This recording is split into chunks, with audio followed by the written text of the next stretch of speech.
Bismillahirrahmanirrahim. Assalamualaikum. Hi, I am Nazura binti Mak Razi, a student of Financial Management, FIN 420, with student ID 2016361663, and today I will present my individual assignment on reports financial ratio for 2018 and 2019. This individual assignment is prepared for Professor Dr. Siti Hajar binti Muhammad Ali. Introduction. Occasionally, a company will prepare reports on its financial activities and present it to the regulators, creditors, owners, and the management. At least once a year, a report on financial activities will be prepared, and it will focus on the company's income, expenses, assets, liabilities, and the net worth. There are guidelines provided by the Financial Accounting Standard Board's FASB that must be followed by the company in preparing the report. Annual report is required by Securities and Exchange Commission or SEC for publicly owned company to prepare for shareholders or owners. All the company financial activities during the financial activities in the 4 key financial statements. This financial statement will not only provide insight on the company past financial performance, but will be used for future financial planning.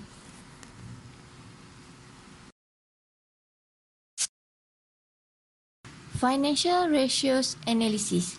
Financial ratio analysis is the most common form of financial analysis. It is the calculation and comparison of ratios which are derived from the company's financial statement. From the ratios calculated, they can be used to make inferences about the company's financial condition, its operation, and attractiveness as an investment. Financial statement will only reflect the expenses, income, profit, and the financial position of the company. It will be more meaningful if we know the performance of the company in general, and this can be done by calculating the financial ratios of the company and then analyze them. Types of financial ratios. There are 4 types of financial ratios. 1. Liquidity finance. 2. Efficiency or activity ratios. 3. Leverage. 4. Profitability ratios. Liquidity finance. Current ratio equal to current assets divided to current liabilities. Okay, current ratio is used to measure the ability of the firm to meet the current obligations. Current ratio greater than 1 indicates that the firm is able to meet its current obligation or short-term liabilities when they fall due. Normally, a current ratio of 2 is preferred, which indicates the strength of the firm's liquidity. However, this will depend on the types of industry. Some industry will require a higher current ratio, while other industry will suffer with a positive current ratio. Acid test or quick ratio equal to current assets minus inventory divided to current liabilities. Okay, acid test ratio is also used to measure the liquidity of the firm. In order to get a better picture of the firm's liquidity, this ratio is calculated. The formula for this ratio excludes inventories because among the current assets, inventories are the least liquid. By removing this, will leave only the liquid assets.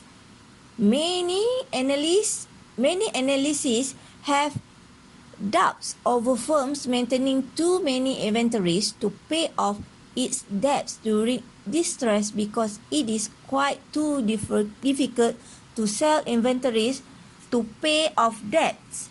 The rule of thumb for acid test ratio is 1. Okay, net working capital is equal to current asset minus to current liabilities. Okay, net working capital is another liquidity ratio. A positive net working capital means the firm is able to meet its current obligation. Too high net working capital also reflects the firm is having too much liquid assets, and this is also not a good sign since liquid assets do not bring in much income to the firm.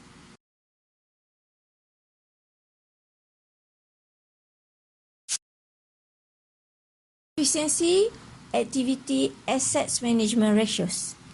Okay, these ratios are used to measure how effective a firm is using its resources or assets.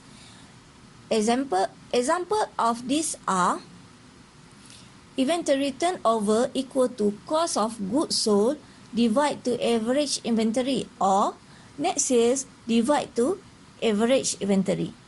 Another one is average inventory equal to beginning inventory plus ending inventory divide to 2.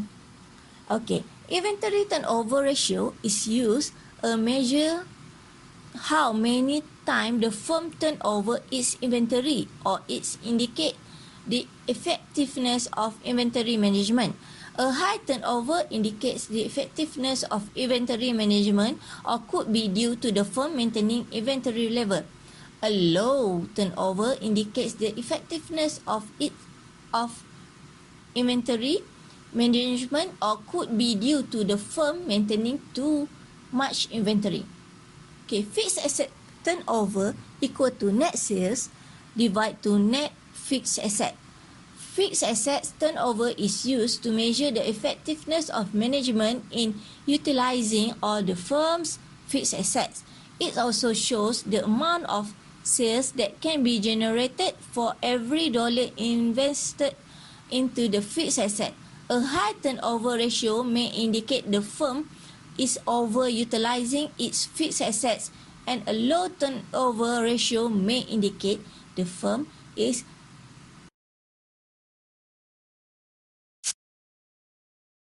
leverage ratios. These ratios are used to measure the extent to which the firm has been financed by debt or whether the company borrowed a lot or not. Examples are debt ratio or debt to assets equal to total debt divide to total assets.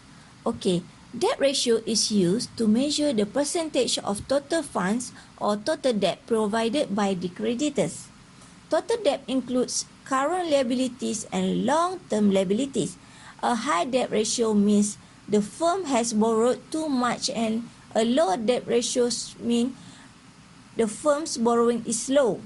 The rule of thumb is a firm should not have a debt ratio exceeding 50%. Okay, this time interest earned equal to earning before interest and tax divide to interest charges. Time interest earned is used to measure the ability of the firm to pay off its annual interest expense. A high ratio indicates the firm is able to pay off its interest and would also indicate the firm's borrowing is rather low. A low ratio indicates the firm is having problem in paying off its interest or could be due to the firm's borrowing is too much. Okay, debt to equity equal to long-term debt divide to equity. Debt to equity ratio is used to measure the portion of firm's long-term debt as compared to its equity. A high ratio indicates a high borrowing and a low ratio indicates a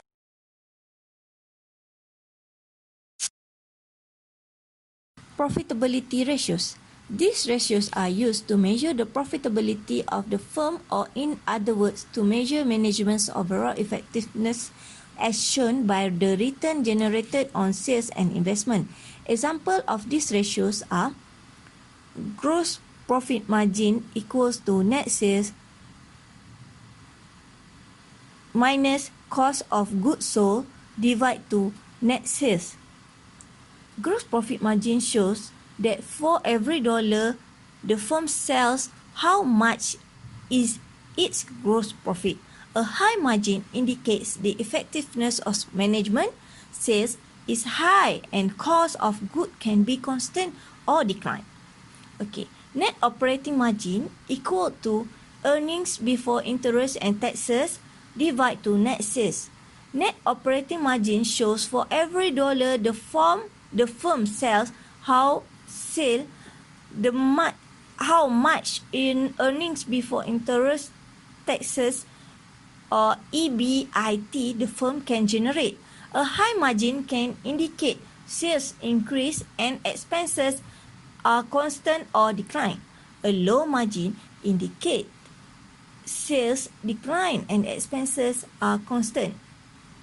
Okay, net profit margin on the other hand equal to earning after tax divided to net sales. Net profit margin measure the ability of the firm to generate net profit for every ringgit of sales. A high margin indicates high profit and a low margin indicates a low profit. Okay. Return on investment or net profit to total assets equal to earning after tax divided to total asset. Return on investment measures the rate of return on total. Methods of ratio analysis. There are two methods of ratio analysis. One is comparative analysis. Comparative analysis is this method compares the financial ratios of a particular firm with those of other similar firms in the industry or with an industry average to determine how the firm is faring relative to its competitors. In Malaysia, there is no known information on industry averages, but comparison can still be done by comparing with other similar firms in the industry. Number 2, trend analysis. Trend analysis is a technique used in technical analysis that attempts to predict the future stock price movement based on recently observed trend data. Trend analysis is based on the idea that what has happened in the past gives traders an idea of what will happen.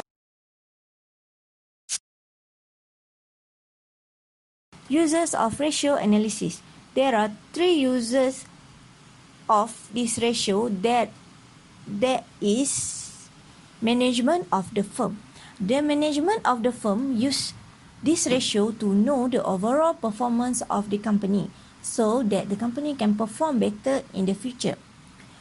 Number 2 is creditor, including bankers and suppliers who use this ratio analysis in deciding whether to grant credit or not to the firm.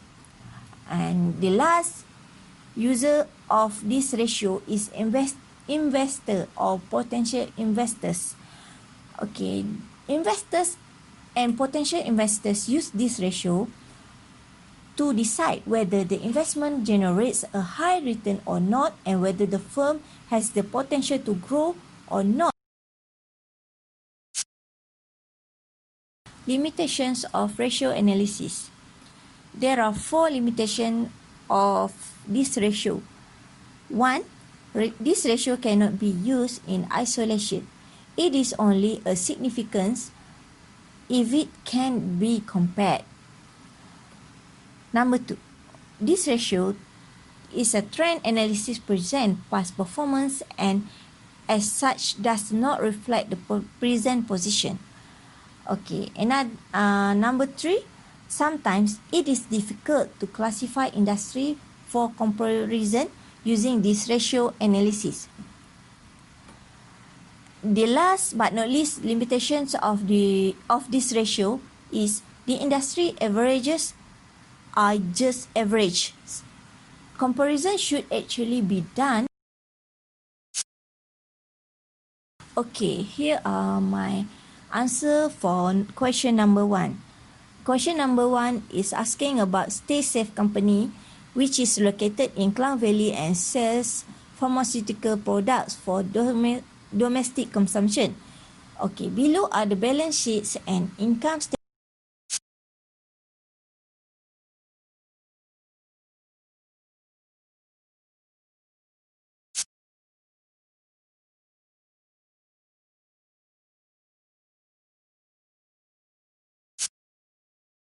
The financial executive of the company, I am required to assist my financial director to make a report and present the financial performance of the company in the next meeting by using trend analysis incorporating the following ratios of Stay Safe Company for 2 consecutive years. The following ratios are current ratio, 2, acid test ratio, 3, net working capital, 4, inventory turnover, 5, average collection period, 6, fixed asset turnover, 7, times interest earned, 8, debt to assets, 9, debt to equity, 10, gross profit margin, 11, net profit margin, and last but not least is return on investment.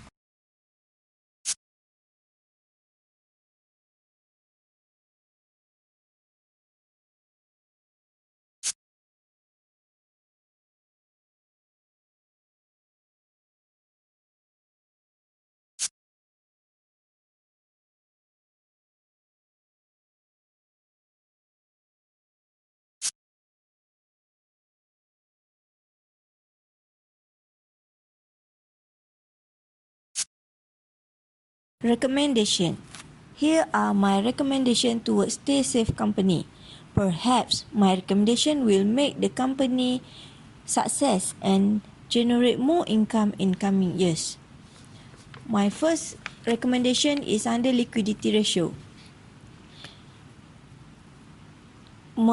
The company should monitor the account and pay all the liabilities on time. Delaying will only cause harm rather than profit. Manage drawing. The honest drawing will affect the company's balance sheet by decreasing the asset that is withdrawn and the decrease in honest equity. The honest drawings of cash will also affect the financing activities section of the statement of cash flows. And the last one is liquid the unproductive or unused asset.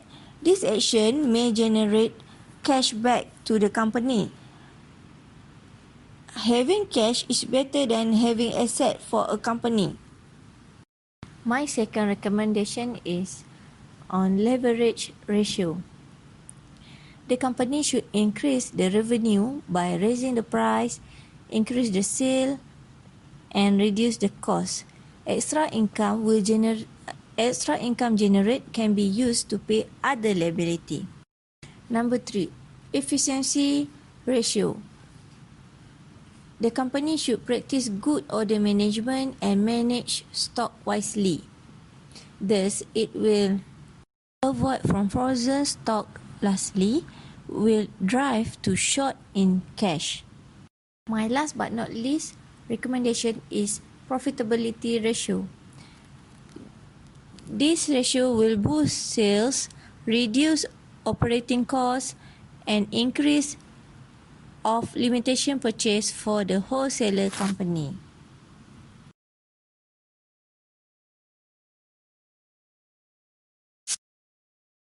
Conclusion. As a conclusion, Stay Safe Company is in secure financial position. This is due to the growing percentage for 2019 gross profit margin. However, this company should be flexible, keeping in view the possibilities for variation in the plans and assumptions should be based on reliable information. Only those organizations which continuously interpret and charge circumstances correctly and plan well in advance for them, then hope to achieve continued success and growth well. In other words, companies' financial goals and profit that a company must be oriented by mission and objectives must be driven by finances.